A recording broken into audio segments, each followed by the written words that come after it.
मित्रों, सरयू के किनारे से आता हूँ और सरयू के किनारे की छोटी छोटी कहानियाँ चार चार पंक्तियों में आप तक पहुँचाता हूँ जो आपने शायद कभी नहीं सुनी होंगी। मैं पहली कहानी पढ़ता हूँ, सुनिएगा। स्वागत है दादा। कि पालने में लखन व राम जी लिटाए। पालने में लखन व राम जी। एक बार ऐसा हुआ कि प्रभु राम और लक्ष्मण को पहले दिन गोद से पालने में लिटाया जाता है। उस दिन की घटना आप तक पहुंचाता हूं चार पंक्तियों के माध्यम से, सुनिएगा। कि पालने में लखन व राम जी लिटाए गए, लेटते ही करुणा सदन चुप हो गए। प्रभु राम जी चुप हो गए। आगे क्या होता है मैं एक एक पंक्ति से आप जुड़िएगा, अंत तक आपको निश्चित रूप से आनंद आएगा, सुनिएगा। स्वागत है। कि पालने में लखन व राम जी लिटाए गए, लेटते ही करुणा सदन चुप हो गए। किंतु लक्ष्मण कुछ ऐसा तेज रोए, उन्हें रोता देख धरती गगन चुप हो गए। फिर से जुड़िएगा। कि पालने में लखन व राम जी लिटाए गए, लेटते ही करुणा सदन चुप हो गए। किंतु लक्ष्मण कुछ ऐसा तेज रोए, उन्हें रोता देख धरती गगन चुप हो गए। राजवैद्य आए, कोई रोग ना बता सके, तो ज्योतिषी भी करके जतन चुप हो गए। ज्योतिषी भी करके जतन चुप हो गए। गुरु ने उठाया और लखन को राम के चरण में लिटाया, तो लखन चुप हो गए। अद्भुत है आप। मित्रों, एक दूसरी घटना से जोड़ता हूँ, दूसरी कहानी से जोड़ता हूँ, ये भी आपने कभी नहीं सुनी होगी। स्वागत है दादा। कि शत्रुघ्न जी से अनमोल कुछ पूछा गया। कहानी ये है कि एक बार गुरु वशिष्ठ ने चारों भाइयों को अपने पास बुलाया और उनसे कहा कि तुम्हारे लिए जो सबसे ज्यादा महत्वपूर्ण हो उसका नाम बताओ। चारों भाइयों ने क्या बताया होगा, मैंने एक एक पंक्ति में एक एक भाई का उत्तर भी लिखा है और एक एक पंक्ति में एक एक भाई का चरित्र भी गाया है, सुनिएगा। स्वागत है दादा। कि शत्रुघ्न जी से अनमोल कुछ पूछा गया, बोले वीरताई के समान भला और क्या। शत्रुघ्न जी से अनमोल कुछ पूछा गया, बोले वीरताई के समान भला और क्या।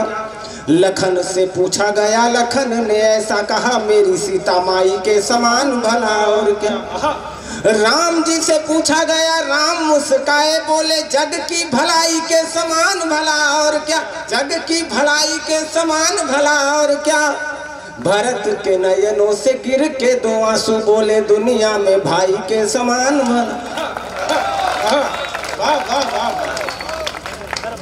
एक घटना से आपको और जोड़ता हूँ। अवध में एक मान्यता है और मान्यता यह है कि जिन 14 वर्षों में अवध की देख रेख भरत ने की थी, उन 14 वर्षों में अयोध्या में न तो कोई जन्म हुआ और न ही कोई मृत्यु हुई। भाई साहब, जन्म को तो रोका जा सकता है और ये माना जा सकता है कि अयोध्या की जनता संयमी रही होगी, पेड़ पौधे संयमी रहे होंगे, पशु पक्षी संयमी रहे होंगे, लेकिन मृत्यु पर किसका वश है।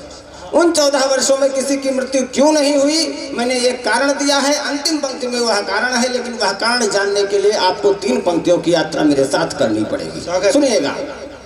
कि राम ने जो छोड़ी राजधानी है वीरानी ऐसी।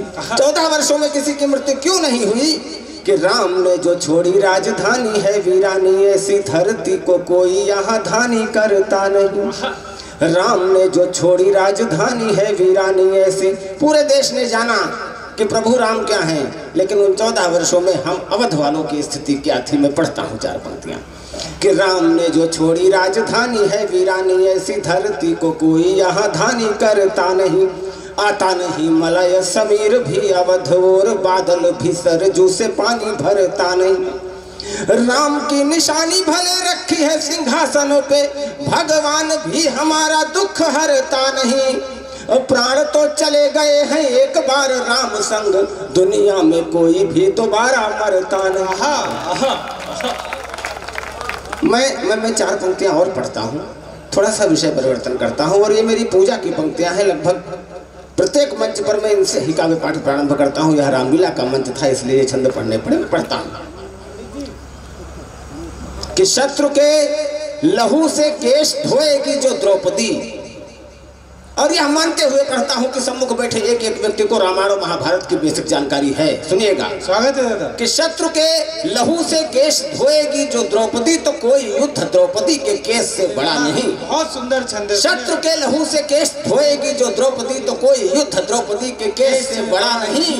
लंका में जो बंदी हुई रघुकुल अस्मिता, तो कोई लक्ष्य लंका में प्रवेश से बड़ा नहीं। मानता हूं कुछ भी हमारे लिए गंगा गीता गाय और गायत्री गणेश से बड़ा नहीं, किंतु जब आर्त हो पुकारती हो भारती, तो कोई धर्म मेरे लिए देश से बड़ा नहीं। मित्रों, एक बहस चली थी अभी कि नए वाले संसद भवन पर बैठे हुए शेर क्या कर रहे हैं। मैंने 4 पंक्तियां एक छंद के माध्यम से कभी लिखी थी, आप तक पहुंचाता हूं, सुनिएगा। स्वागत है। मित्रों, एक मान्यता है कि जब स्मशान में हम किसी के दाह संस्कार में जाते हैं, तो ये माना जाता है कि जब चिता से रंगीन लौ निकलने लगती है, तो लोग कहते हैं कि शव ने आग पकड़ ली है। एक शहीद का शव कैसे जलता है, मैं आपको वहां तक की यात्रा कराता हूं 4 पंक्तियों के माध्यम से, सुनिएगा। कि जलने लगी चिता तो निकला केसरिया रंग, वीरता का जोश लेके शान से चला गया।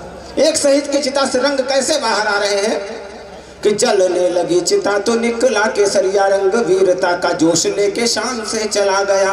हरा रंग निकला बिखर गई हरियाली, अंबर की ओर स्वाभिमान से चला गया। श्वेत रंग निकला प्रतीक जो पवित्रता का, चक्र सीधे स्वर्ग को विमान से चला गया। और फूट फूट रोए हैं अशोक लाट वाले सिंह, सिंह आज एक हिंदुस्तान से चला गया। बहुत बहुत धन्यवाद आपकी तालियों के लिए। ये जो लोग जा रहे हैं, मेरा निवेदन है आप लोग ये तो एक एक करके जाइए, या सामने से मत जाइए। अगर पानी पीने भी जा रहे हैं, इसमें थोड़ा व्यवधान पड़ता है और माहौल थोड़ा बिखर गया। एक बार जो लोग उपस्थित है, एक बार दोनों हाथ उठा के इस माहौल को वापस कभी सम्मेलन बनाइए। बहुत शुक्रिया। मित्रों, 8 पंक्तियों की एक कविता और पढ़ूंगा आपके बीच। अभी कोविड के पहले, साल भर पहले, 2 साल पहले एक अखबार में एक चित्र देखा होगा आपने। अखबार में एक चित्र एक बूढ़ी महिला का छपा हुआ था, उसके नीचे एक सूचना लिखी हुई थी कि यह कंकाल उस महिला का है जिसका बेटा 6 महीनों से परदेश में है और उसने अपनी माँ की कोई खोज खबर नहीं ली है। बहुत मार्मिक कविता है, पूरे मन से सुनिएगा। उस माँ के साथ क्या हुआ होगा, मैंने 4 पंक्तियां लिखी हैं, आप तक पहुंचाता हूं। कि किसी रात सोते सोते लकवे का दौरा पड़ा। एक माँ जिसका बेटा 6 महीने से विदेश में है, उसने माँ की कोई खोज खबर नहीं ली है। माँ की यहाँ मृत्यु हो जाती है, माँ का कंकाल बरामद होता है और उस कंकाल के नीचे अखबार में एक हेडलाइन छपती है। तब पढ़ता हूँ कि किसी रात सोते सोते लकवे का दौरा पड़ा, आँख खुलती न थी परंतु खोलती रही, हाथ था बेजान पर सपने ही सपने में आसपास मोबाइल को टटोलती रही। लेटे लेटे बेटे की तलाश करती थी आंखें, नयनों में एक तस्वीर डोलती रही। प्राण निकले तो मुंह खुला का खुला ही रहा, सांस सांस सांस बेटा बेटा बोलती रही।